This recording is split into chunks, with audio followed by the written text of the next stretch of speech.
Bismillahirrahmanirrahim. Assalamualaikum warahmatullahi wabarakatuh.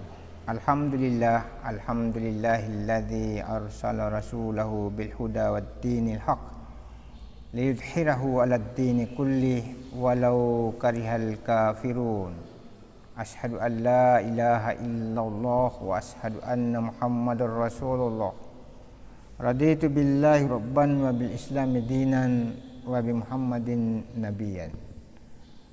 Pemirsa yang budiman, yang insya Allah dicintai oleh Allah Subhanahu wa Ta'ala dan yang saya hormati.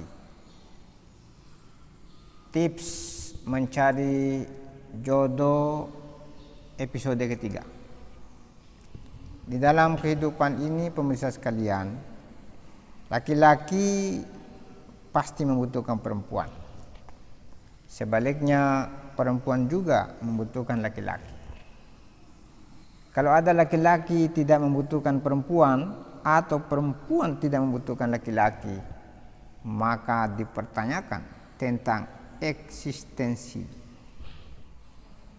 Karena itu, bagaimana laki-laki bisa memperoleh perempuan sebagai calon istrinya?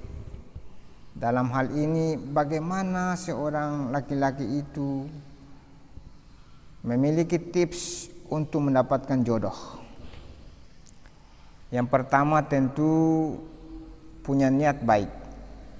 Apakah niatnya ini mencari jodoh untuk membangun rumah tangga sakinah, mawaddah, warahmah, atau dia mencari jodoh hanya sekedar permainan dunia atau mengikuti hasrat hawa nafsu belaka? Karena itu seorang laki-laki niatnya harus berniat karena lillahi ta'ala.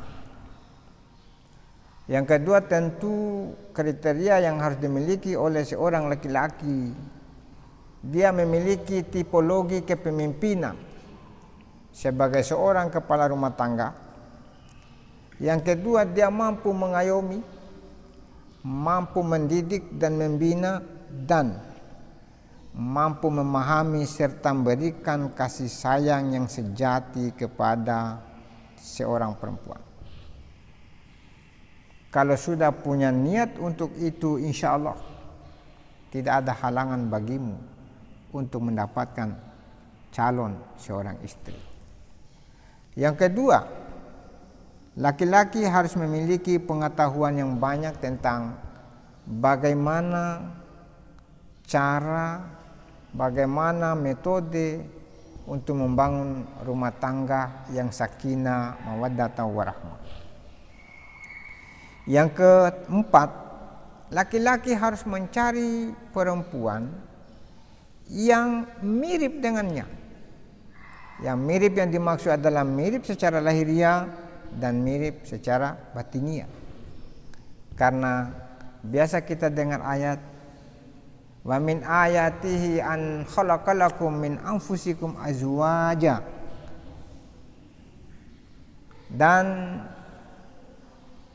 di bumi ini ada tanda-tanda kebesaran Allah, dan Allah Subhanahu wa Ta'ala menciptakan di antara kamu istrimu atau pasanganmu dari dirimu sendiri. Apa maksudnya? Menurut filsafat semiotika, kentara atau jelas sekali kalau laki-laki dengan perempuan itu menjadi jodoh. Misalnya, pertama dilihat dari paras wajahnya. Apakah mulai dari dahinya, kemudian alisnya atau keningnya, kemudian pipi kiri kanan, kemudian hidung, kemudian dagu. Kalau ada keserasian di situ, maka itu sudah menunjukkan stasiun atau makam atau tangga pertama untuk mencari kesesuaian sudah masuk kategori. Yang kedua, dari kata-katanya. Kalau kata-katanya seorang perempuan calon istri itu ada sinergik dengan kata-kata seorang laki-laki, maka itu juga sudah menunjukkan tanda bahwa ini akan menjadi jodoh. Tetapi ingat pemirsa sekalian, keseimbangan yang dimaksud di sini, kalau laki-lakinya itu sedikit agak kalem atau pendiam, sedangkan perempuannya cerewet, jadi itu. Karena kalau sama-sama pendiam tidak beres. Dan juga sebaliknya kalau sama-sama cerewet, berantakan itu rumah tangga. Yang kelima adalah tingkah laku laki-laki dan perempuan. Kita bisa membaca, ya. Bagaimana kita bisa membaca tingkah laku laki dan tingkah laku perempuan? Sebagai misalnya kita sebagai seorang ayah atau seorang ibu yang ingin mencoba mempertemukan anak kita yang laki-laki atau perempuan kepada lawan. Kalau istilahnya gestu, bagaimana body language yang ditampilkan oleh laki-laki itu? Apakah ini laki-laki ingin menikahi perempuan ini? Kalau dia tampilannya sombong, jangan terima. Biasanya kalau laki-laki yang bagus, pemirsa sekalian, ketika dia datang bertamu, yang dia tanya adalah di mana tempat wudhu. Lantas dia berwudhu, dia minta untuk atau bermohon kepada tuan rumah mau melaksanakan sholat. Kalau ini laki-laki yang begini karakternya, insya Allah jangan khawatir, sudah ada tanda-tanda ini laki-laki yang beriman, pemirsa sekalian. Tetapi dilihat juga caranya. Ada laki-laki yang tampil alim di hadapan kita, kan gampang dibaca. Masa bapak-bapak tidak tahu, pemirsa sekalian? Cara ngomongnya, laki-laki kalau langsung jabat tangan dan cium tangannya, kita sebagai calon mertua misalnya, ada terasa bahwa ada sentuhan rasa, bukan sentuhan tampilan, bukan sentuhan pikiran dan silaturahmi, tapi ada sentuhan rasa. Kalau bapak-bapak merasakan bahwa ada sentuhan kasih sayang, inilah yang menjadi tulang rusuk bagi calon suami dari anaknya bapak. Setelah itu, kalau dia menunduk, mengangguk saja, tidak banyak komentar, nanti ditanya baru menjawab, itu laki-laki yang bagus.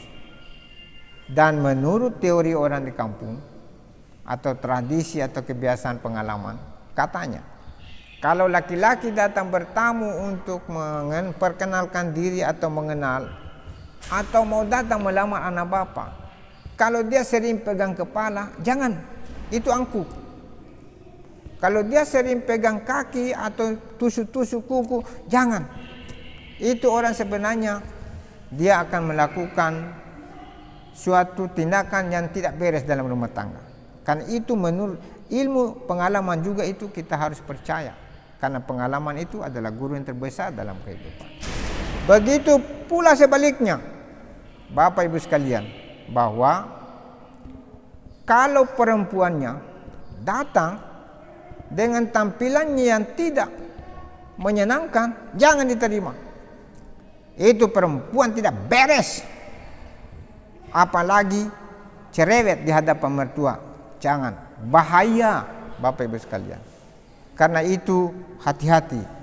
Karena biasanya dalam berumah tangga, ibu-ibu atau laki-laki, perempuan atau laki-laki, tahun pertama pintar sekali kamu selesai, pintar menutup kekurangan. Tapi sudah tahun kedua, beres itu. Dulu sifat aslinya muncul semua. Begitu juga laki-laki. Makanya jangan heran, biasanya itu kalau baru-baru pengantin baru jalan bersama istrinya, jatuh tasnya, aduh sayang, jatuh tasmu, yang penting tidak jatuh hatimu. Sudah 2 tahun kedua jatuh tasnya, bukan lagi sayang, dibilang di mana kau simpan matamu. Saudara, itu menunjukkan bahwa dia cinta hanya cinta biologi. Karena itu pemirsa sekalian, di dalam pernikahan itu istilah sakinah itu secara biologis. Wa ja'ala bainakum mawaddatan wa rahmah. Itu yang dimaksud dengan sakinah mawaddah warahmah. Sakinah itu secara biologis 6 bulan ji. Tetapi kalau warahmah, kalau kamu melihat di dalam rumah tangga itu, jangan kamu melihat kekurangannya, cari kelebihannya untuk menuju kepada warahmah. Kamu bukan hanya sekedar mencari kelebihan, tapi tutup kekurangannya. Karena itu pemirsa sekalian, bahwa indikator-indikator yang saya sampaikan itu untuk menyeleksi atau filter terhadap calon menantu bisa kita pertimbangkan. Tapi dengan catatan, kita tetap melaksanakan sholat istikharah, memohon kepada Allah untuk dipilihkan apakah yang datang pertama ini cocok dengan anak tak, atau yang datang pertama ini hanya sekedar untuk cari muka, atau mungkin yang datang pertama ini adalah itu betul-betul utusan Allah Subhanahu wa taala. Karena itu jangan terlalu banyak melihat kekurangannya, lihatlah kelebihan, karena setiap orang punya kelebihan. Boleh jadi apa yang kita pikir itu kurang tapi menurut Allah sempurna, atau sebaliknya jangan terlalu percaya kita mengatakan bahwa itu sempurna, belum tentu. Boleh jadi di mata Allah penuh kekurangan. Terima kasih. Wassalamualaikum warahmatullahi wabarakatuh.